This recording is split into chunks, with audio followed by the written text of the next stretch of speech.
Ang mabuting balita ng Panginoon, ayon sa aklat ni Ezekiel,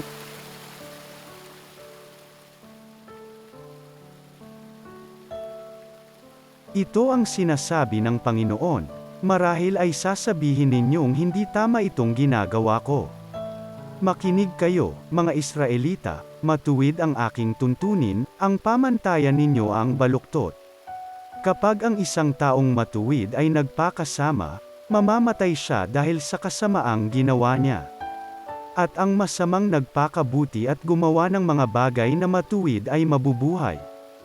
Dahil sa pagtalikod sa nagawa niyang kasamaan noong una, mabubuhay siya, hindi mamamatay. Ang mabuting balita ng Panginoon.